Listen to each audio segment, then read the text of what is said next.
కొన్నిసార్లు ఎక్కువగా వినడం కన్నా ప్రార్థన చేయడం చాలా గొప్పది. ఆమేన్. నేను అంటాను, ఒక గంట విన్నాం అనుకో, అట్లీస్ట్ ఒక 3-4 అవర్స్ ప్రేయర్ చేయాలి. 3-4 అవర్స్ మినిమం. చాలామంది 6-7 గంటలు వింటారు, 10 నిమిషాలు ప్రార్థన చేస్తారు. ఎట్లా ఉంటుందంటే, ఒక పొలములో విత్తనాలు వేసి నీళ్లు పోయకుండా ఉంటే ఎలా ఉంటుందో, నువ్వు వాక్యం వినిన తర్వాత ప్రార్థన చేయకుండా ఉండడము కూడా అంతే. సింపుల్. ఒకటే, ఇదంతా ఏంటంటే ఆత్మ సంబంధమైన పొలము. మీ జీవితం ఆత్మ సంబంధమైన పొలము. ఆ పొలములో మీరు ఏం చేయాలంటే ఎక్కువగా దేవుని మాటలను వేసుకుంటూ ఉండాలి. వేసుకుంటూ ఉంటే, వేసుకొని అదొక జాబు, నీళ్లు పోసుకోవడం అది కూడా మీరే జాబు కదా. చూడండి, ఈ భూమి మీద చాలా పనులు ఉన్నాయి. మెనీ డిఫరెంట్ వర్క్స్, డిఫరెంట్ బిజినెస్లు ఉన్నాయి. అవన్నీ ఎలా స్టార్ట్ అయ్యాయి అంటే ఆత్మీయ జీవితంలో ఉన్నాయి కాబట్టే అది శరీర సంబంధమైన జీవితంలోకి వచ్చాయి. ఆమేన్. సో ఆత్మీయ జీవితంలో ఆ ఉద్యోగం లేదు కాబట్టే శరీర సంబంధమైన జీవితంలో ఆ ఉద్యోగం ఉండదు. ఏదైనా తీసుకోండి, ఫర్ ఎగ్జాంపుల్ పొలము అది ఆత్మీయ జీవితంలో ఉంది. నీ ఆత్మకు నువ్వు అలా ట్రైన్ చేసుకోవాలి. ఫర్ ఎగ్జాంపుల్ మిస్టేక్స్, పాపము, అది ఆత్మీయ జీవితంలో చేస్తాం, మనం స్పిరిచువల్ లైఫ్లో చేస్తాం. అందుకనే అది ఫిజికల్ లైఫ్లో కూడా అది కన్వర్ట్ అయింది. Why God created your body to manifest what is there in spirit. అంతే. దేవుడు ఎందుకు ఒక మనిషికి శరీరాన్ని అమర్చాడంటే, నీ ఆత్మీయ జీవితంలో లోపల నీ అంతరంగ పురుషుడిలో నువ్వు ఏమి కలిగి ఉన్నావో అది బయటికి కనిపించడానికి శరీరాన్ని క్రియేట్ చేశాడు. ఆమేన్. నువ్వు హృదయములో ఆత్మలో ఆనందంగా ఉన్నావా, నీ ఫేస్ ఫుల్ జాయిగా ఉంటుంది. ఆమేన్. నువ్వు లోపల చిడిచిడిగా పిడిపిడిగా నిప్పులేసి లేదా పచ్చగడ్డి పెట్టినా నీ దగ్గర బొగ్గుమంటుందా, నీ ఫేస్ కూడా అలానే ఉంటుంది, నీ ముఖం కూడా అలానే ఉంటుంది. That's why God created your body to let inside come out. లోపల ఉంది బయటికి రావాలా. ఆమేన్. హల్లెలూయా. సో మీరు జాగ్రత్తగా లోపల ఉన్న దాన్ని దాచిపెట్టారేమో. ఫర్ యువర్ కైండ్ ఇన్ఫర్మేషన్, అది బయటికి వచ్చేస్తుంది. నువ్వేం తేబడలేదు, వచ్చేస్తుంది అది అంతే. That will come. అది బయటకు వస్తుంది. వస్తుందా రాదా? పక్కా వస్తుంది అది. నువ్వు ఎన్ని దాచిపెట్టుకో లోపల, ఒక 100 కష్టాలు దాచిపెట్టుకో, సంతోషంగానే ఉందామని అని వస్తావు, ఏదో ఒక సందర్భంలో అవుట్ అయిపోతావు. ఏదో ఒక సందర్భంలో అది బయటకు వచ్చేస్తుంది. అందుకనే నేను ఒకటే మీకు హంబుల్ అడ్వైజ్ ఏమిస్తున్నానంటే, లోపల ఏం పెట్టుకోవాలనుకుంటున్నారో కొంచెం కేర్ఫుల్గా పెట్టుకోండి. లోపల ఏం పెట్టుకోవాలనుకుంటున్నారో, అది కష్టమా, బాధ, వేదన, ఏది పెట్టుకోవాలనుకున్నా ఒక్కసారి ఆలోచించి పెట్టుకోండి లోపల. ఎందుకంటే అది ఎట్టైనా బయటకు వస్తుంది. ఒక వ్యక్తి దెయ్యం పట్టినటువంటి సేన, 1000-2000 దెయ్యాలు పట్టిన వ్యక్తి ఆ సమాధుల దగ్గర కూర్చో ఉన్నాడు. అతను జోలికి పోయి ఎవరు అతను మాట్లాడరు. బట్ యేసు ప్రభు రాగానే అతనిలో ఉన్నవన్నీ కూడా బయటకు వచ్చేసాయి. అతనిలో అన్నీ కూడా అది. నువ్వులో ఎన్నెన్ని దాచిపెట్టుకో, అన్ని దాచిపెట్టుకో, నా దగ్గర కప్పెట్టేసాయి, అన్ని దాచిపెట్టాయి. బట్ నువ్వు యేసు ప్రభు ముందు నిలబడితే అది బయటకు వచ్చేస్తుంది. హల్లెలూయా. చూడండి, నువ్వు కొన్నిసార్లు ఎలా ఉంటుందంటే, నువ్వు ఎంతో సంతోషంగా ఉంటావు, ఎదుటివాడు ఒక బాధ న్యూస్ చెప్తాడు, ఫైనల్ నువ్వేం చెప్తావు తెలుసా? ఆ సంతోషకరమైన వార్త పంచుకొని వెళ్తావు వాడితో. వాడు ఎంత బాధల్లో ఉన్నా, వాడు ఎంత కష్టాల్లో ఉన్నా, వాడు ఎన్ని శ్రమల్లో ఉన్నా, నువ్వు వాడికి ఏం చెప్తావు? నువ్వు చెప్పి వెళ్ళిపోతావు. ఇంకోటి కూడా చెప్తున్నాను, పక్కనోడు ఎంత సంతోషంగా ఉన్నా నువ్వు బాధల్లో ఉన్నావనుకో, వాడు ఎన్ని సంతోషకరమైన మాటలు చెప్పినా నువ్వు ఏం చెప్పాలనుకున్నా వాడు చెప్పేసి వెళ్ళిపోతావు నువ్వు. హల్లెలూయా. నువ్వు బాధపడ్డావా, వాళ్ళు పోయేటప్పుడు ఆగు, నేను ఒకటి చెప్తాను చెప్పేసి అంతే. సో మనిషికి లోపల అనేది చాలా ప్రాముఖ్యం. So what you preserve and what you save inside is very important to grow your life style. నీ జీవితాన్ని ఎదిగించుకోవడానికి, నువ్వు డెవలప్ అవ్వడానికి నువ్వు లోపల వేసుకున్న విత్తనాలు చాలా ప్రాముఖ్యంగా ఉండాలి. ఆమేన్, హల్లెలూయా. బట్ నేను ఒకటే కోరుకుంటాను, ఏదో ఒకటి మీ లోపల జరగాలి. ఆమేన్, హల్లెలూయా. మీ అంతరంగంలో ఏదో ఒకటి విలువైన మార్పు జరగాలి. Whatever you think it goes inside. Amen. నువ్వు ఏది ఆలోచించినా లోపలికి వెళ్తుంది, నువ్వు ఏది తలపెట్టినా అది లోపలికి వెళ్తుంది. నేను అంటాను, నీ అండర్ వరల్డ్ చాలా డేంజర్ యాక్చువల్లీ. నీ అండర్ వరల్డ్ అంటే నీ లోపల ఉన్న ప్రపంచం చాలా డేంజర్ యాక్చువల్లీ. అది ఓన్లీ సేవకుడు మాత్రమే చూడగలడు. హల్లెలూయా. I can see your inner feelings inside what is happening in your heart. I can see. నేను చూడగలను. నువ్వు ఎంత దాచిపెట్టుకో, నువ్వు ఎంత లోపల పెట్టుకో, ఎంత భద్రంగా లాక్ చేసి పెట్టుకో, I can see what is there inside. దేవుడి దగ్గర నువ్వు దాచిపెట్టలేవు. అర్థం చెప్పి లోపల ఏం పెట్టుకోకు, వద్దు. లోపల డేంజర్, కుళ్ళిపోతుంది లోపల ఎప్పుడు కూడా.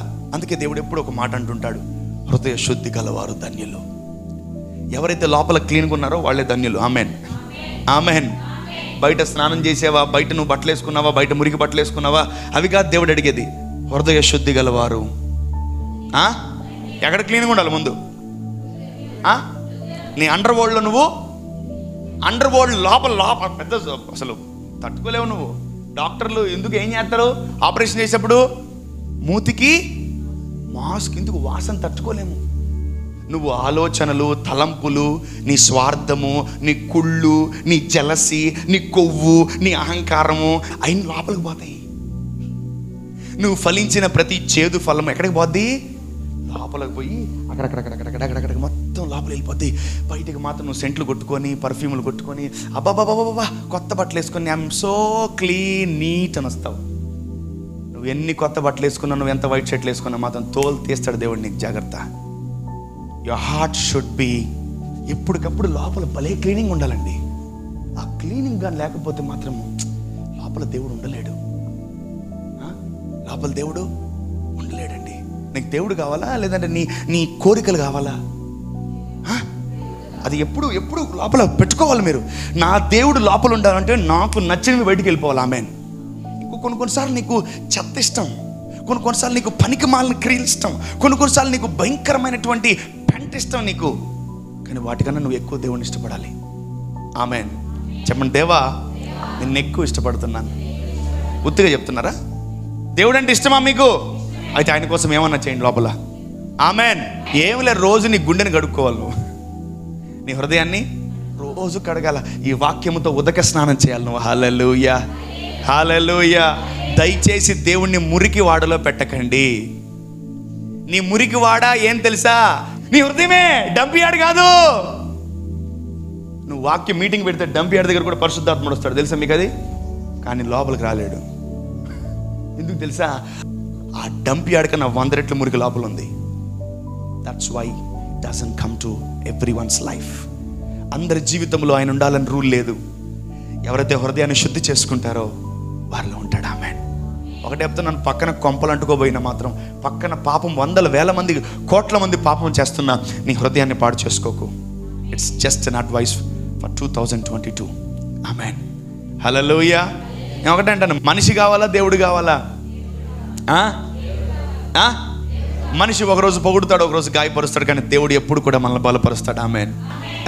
He will always exalt. He will always exalt you. ఆయన ఎప్పుడు కూడా నిన్ను ఘనపరచాలనే కోరుకుంటాడు. నేను ఇయర్ ఆఫ్ కృంగదొక్కుట, ఇయర్ ఆఫ్ వీళ్ళని అణిచివేయుట అని రాయలేను నేను అక్కడ. ఎందుకంటే నా దేవుడి గురించి తప్పు చెప్పలేను నేను.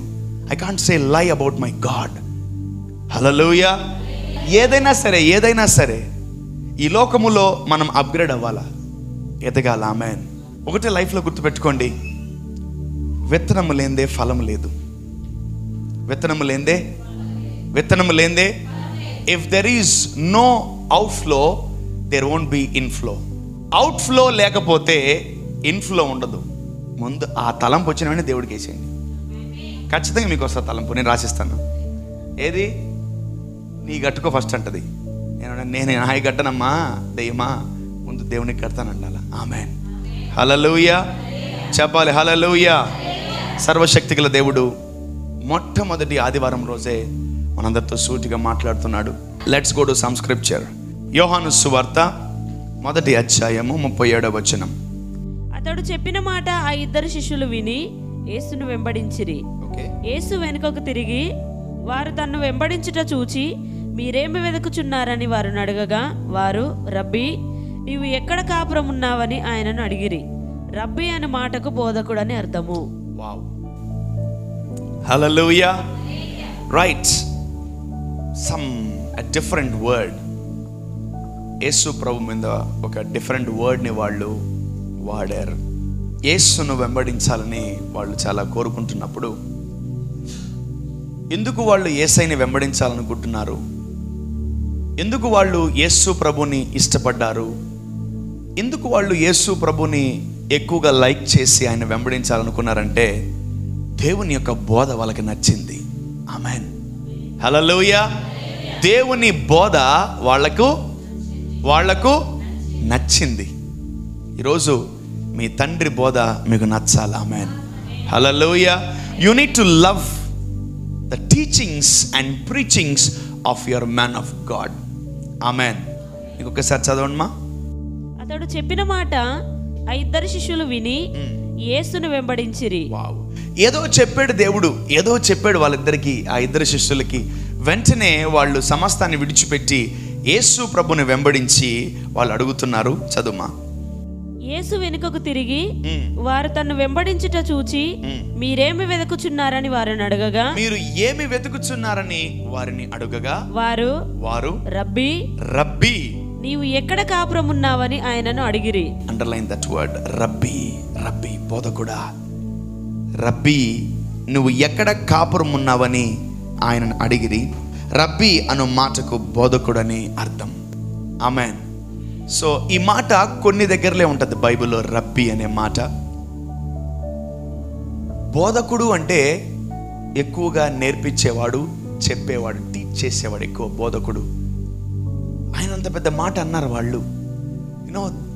ఇప్పుడు ఒక ప్రొఫెషన్ ఎక్కువగా ట్రైన్ అయ్యి అనేకులకు బోధిస్తుంటే వారిని టీచర్ అంటారు, తర్వాత ప్రొఫెసర్ అంటారు, తర్వాత అసిస్టెంట్ ప్రొఫెసర్ అని రకరకాల పేర్లు వాళ్ళకి కలిగి ఉన్నారు.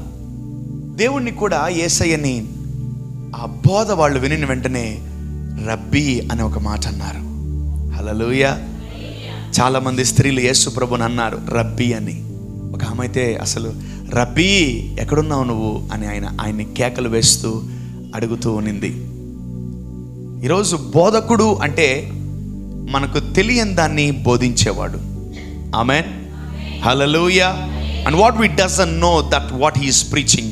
అతను ఏమైతే చెప్తున్నాడో మనకి తెలియందే చెప్తాడు ఆయన, తెలిసిందే మనకు పొరపాటున చెప్పడు. ఆమేన్. సో ఈ మాటలు ఆయన చెప్తున్నప్పుడు వెంటనే ఆయన బోధకుడు అని వాళ్ళు రికగ్నైజ్ చేయగలిగారు. చాలాసార్లు మీరు పాస్టర్ అంటారు, బ్రదర్ అంటారు, అయ్యగారు అంటారు, ఏమేమో అంటూ ఉంటారు. సమ్ టైమ్స్ ఏ వాక్యమైనా మీ జీవితాల్లోకి తాకిందా వెంటనే you can call your man of God as బోధకుడా అన్ను పిలవచ్చు. నా జీవితం మారినప్పుడు, వాళ్ళ జీవితం మారి వెంటనే ఏమైంది? వాళ్ళు యేసు ప్రభుని వెంబడించడానికి సిద్ధపడ్డారు. హల్లెలూయా. ఆయన చెప్పేసి వెళ్ళిపోయాడంతే. వెంటనే యేసు ప్రభుని వెంబడిస్తున్నారు. Amen. Rabbi touched my heart. Rabbi అను మాటకు అర్థము బోధకుడా. కంటిన్యూషన్. వచ్చి చూడుడని ఆయన వారితో చెప్పగా వారు వెళ్ళి ఆయన కాపురం ఉన్న స్థలమును చూచి ఆ దినము ఆయన యొద్ద బస చేసిరి. అప్పుడు పగలు రమారమి 4 గంటల వేళ ఆయను. యోహాను మాట విని ఆయనను వెంబడించిన ఇద్దరిలో ఒకడు సీమోను, పేతురు యొక్క సహోదరుడైన ఆంద్రేయ. ఇతడు మొదట తన సహోదరుడైన సీమోనును చూచి మేము మెస్సియను కనుగొంటిమని అతనితో చెప్పి యేసునద్దకు అతని తోడుకొని వచ్చెను. మెస్సియా అనే మాటకు అభిషిక్తుడని అర్థము. వావ్, హల్లెలూయా. ఇద్దరు శిష్యులు అతను రబ్బీ అన్నారు. అంటే రబ్బీ అంటే ఎవరు? బోధకుడు. కొంచెం దూరం వెళ్ళిన తర్వాత పక్క రోజు వాళ్ళు ఇంకొకరిని కలిశారు. వాళ్ళు ఇంకొకరిని కలిసిన వెంటనే వాళ్ళు అంటున్నారు మెస్సయ్యా అంటున్నారు. ఏమంటున్నారు? మెస్సయ్యా అంటున్నారు. మెస్సయ్యా అనే మాటకి అర్థం ఏంటి? అభిషక్తుడు. అభిషక్తుడు. వాళ్ళు ఏం చూస్తున్నారు దేవుళ్ళో అని మనం ఆలోచిస్తే, దేవుళ్ళో ఎన్నెన్ని ఉన్నాయో అవన్నీ వాళ్ళు పొందుకుంటున్నారు. ఆమేన్, హల్లెలూయా. ఈరోజు ఈ ఆల్టర్ నుంచి నువ్వు ఏమైతే పొందుకోవాలనుకుంటున్నావో, నీలో ఏమైతే కొదువుగా ఉందో నువ్వు ఖచ్చితంగా ఇక్కడి నుంచి నువ్వు పొందుకోవచ్చు. ఆమేన్, హల్లెలూయా. అందుకనే పాత నిబంధన పరిశుద్ధులు ఒకరేమో ఎల్షడాయ్ అని, ఒకరేమో ఎబినేజర్ అని, ఒకరేమో షాలోమ్ అని, తర్వాత ఒకరేమో యెహోవా ఈరే అని రకరకాలుగా దేవుడికి పేర్లు పెట్టారు. ఆమేన్, ఆమేన్. సో దేవుడు ఎంత గొప్పగా ఆయన ఆనందపడి ఉంటాడు. ఆయన రబ్బీ అని ఒకరంటే, ఒకరేమో అభిషక్తుడు అని ఒకరంటే, ఒకరేమో మెస్సయ్య అంటే, ఒకరేమో అదంటే, ఒకరేమో ఇదంటే, నువ్వేమో ప్రవక్త అని, నువ్వేమో దేవుని కుమారుడు అని రకరకాలుగా వాళ్ళు ఆయనని గణపరుస్తూ ఉన్నారు. They are acknowledging God. They are acknowledging God in this year. నీకు దేవుడు ఏ రకంగా ఉపయోగపడతాడో ఆ రకంగా దేవుడిని పొగుడు. ఆమేన్. దేవుడు నా సహాయకుడు, దేవుడు నా పోషకుడు, దేవుడు నా యజమానుడు, దేవుడు నా నాయకుడు అని దేవుడిని పొగడాలి. ఆమేన్. ప్లీజ్ దయచేసి ఒక్క నిమిషం కూడా దేవుడి గురించి మర్చిపోకండి. He will help you in any situations. ఆయన నువ్వు ఏ సందర్భంలో ఉన్నా ఆయన మిమ్మల్ని బలపరిచి ఆశీర్వదిస్తాడు. హల్లెలూయా. ఇది స్టార్టింగ్ ఆఫ్ ది మినిస్ట్రీనే. Amen. You need to believe. ఈ సంవత్సరం దేవుడు అనేకమైనవి ఇస్తాడని నువ్వు నమ్మాలి. ఆమేన్, హల్లెలూయా. ఒక్క ఏరియాలోనే కాదు, అన్ని ఏరియాల్లో దేవుడు మీకు గొప్ప కార్యాలు చేసి తీరుతాడు. ఆమేన్. ఇంకోటి, గత సంవత్సరం వాగ్దానం అయిపోయింది అనుకోకండి, అది జీవితాంతం మిమ్మల్ని వెంటాడును గాక. ఆమేన్. కొత్త సంవత్సరం వాగ్దానం వచ్చేది, పాత సంవత్సరం అదే. ఒక్కసారి వాగ్దానం వస్తే నీ పిల్లల పిల్లల పిల్లల పిల్లల అన్ని తరాల వెంటాడుతుంది వాగ్దానం. ఆమేన్. శాపాలు 100 తరాలు, ఆశీర్వాదాలు 1000 తరాలు. ఆమేన్, హల్లెలూయా. The promise of God is not only for 1 year, 1000 years. Amen, hallelujah. So భయపడకండి. లైఫ్లో నన్ను ఆశీర్వదిస్తాడా, నన్ను దీవిస్తాడా, నన్ను బలపరుస్తాడా, నన్ను బాగు చేస్తాడా, నన్ను బ్లెస్ చేస్తాడని పొరపాటును అనుకోకండి. మన పితరులు బ్లెస్ అయ్యారు, మనం బ్లెస్ అయి తీరుతాం. ఆమేన్. ఎందుకంటే ఆశీర్వాదాలు ఎన్ని తరాలు? వినబడలా? ఆశీర్వాదాలు ఎన్ని తరాలు? ఆశీర్వాదాలు ఎన్ని తరాలు? అంటే నువ్వు ఒక విత్తనం వేస్తుంటే దానికి ఎన్ని రెట్లు వస్తుంది? చెప్పాలి గట్టిగా. 1000 రెట్ల పంట నువ్వు కోసుకుంటావు యేసు నామములో. హల్లెలూయా. The God who can exalt you in every areas. Amen. నువ్వు విత్తనములో, నీ వ్యక్తిగత జీవితములో, అన్ని విషయాల్లో సర్వశక్తి గల దేవుడు నిన్ను ఎగ్జాల్ట్ చేయగలడు. ఆమేన్, ఆమేన్. నీవు కన్నీళ్లు విడిచుట చూచి తిని, నీవు బాధపడుతున్న చూచి తిని, నేను ఖచ్చితంగా హెచ్చిస్తానని దేవుడు మాట ఇచ్చాడు. హల్లెలూయా. ఎన్నో సంవత్సరాలు నీ జీవితంలో ఎన్నో కదలకుండా మెదలకుండా ఒక ఇరుక్కుపోయినాయేమో, ప్రభు ఇస్తున్న మాట చెప్పాలి, హెచ్చింపబడ్డం. ఆమేన్. నీ కష్టాల కన్నా గొప్పదే కదా, నీ శ్రమల కన్నా గొప్పదే కదా, నీ రోగాల కన్నా గొప్పదే కదా, నీ అలవాట్ల కన్నా గొప్పదే కదా, నీ పరిస్థితుల కన్నా గొప్పదే కదా. దాన్నే చూడు, చీప్ వాటిని చూడు బాక. నేను ఖచ్చితంగా ఆశీర్వదించబడతాను. ఆమేన్. అది ఎప్పుడు కూడా మనము పలుకుంటూ ఉండాలి. హల్లెలూయా. మన కుటుంబాలు కూడా మొదట కొద్దిగా ఉన్నను, తుదకు మహాభివృద్ధి. ఆమేన్. The God who can exalt you in every year, in every situation. Amen, hallelujah. So దేవుడు వాగ్దానము మీలో నెరవేర్చడానికి ఆయన సిద్ధంగా ఉన్నాడు. ఆమేన్. ఏమైనా చేశాడు దేవుడు? నిన్నేం చేయలేదా? అయితే ఈరోజు ఏమైనా చేయాలి దేవుడు. ఆమేన్. ఆయన ఇష్టం, ఆయన ఎప్పుడు చేసుకుంటాడు? నో, ఏదో ఒకటి చేస్తాడు దేవుడు. నిన్ను ఎక్కడో ఒక దగ్గర గణపరుస్తాడు. ఆమేన్. ఏదో ఒక సందర్భంలో ఎగ్జాల్ట్ చేస్తాడు దేవుడు నిన్ను. హల్లెలూయా. When you wake up in the morning, you need to think about this vision. ఆమేన్. నువ్వు నిద్ర లేచిన వెంటనే, అబ్బా ప్రభా, హెచ్చింపబడు సంవత్సరం కదా, నేను ఖచ్చితంగా నువ్వు చేస్తావు ప్రభా, ఈరోజు ఏదో ఒకటి చేస్తావు. ఆమేన్. నువ్వు ఏదో ఒకటి చేసి తీరుతావు నాయన. నువ్వు సంపూర్ణంగా పరిపూర్ణంగా నమ్మగలిగితే, సర్వశక్తి గల దేవుడు మాట ఇచ్చినవాడు, నమ్మదగినవాడు కాబట్టి ఆయన చేసి తీరుతాడు. ఆమేన్. హల్లెలూయా. దేవుడు మీ జీవితాల్లో ఈ మాటను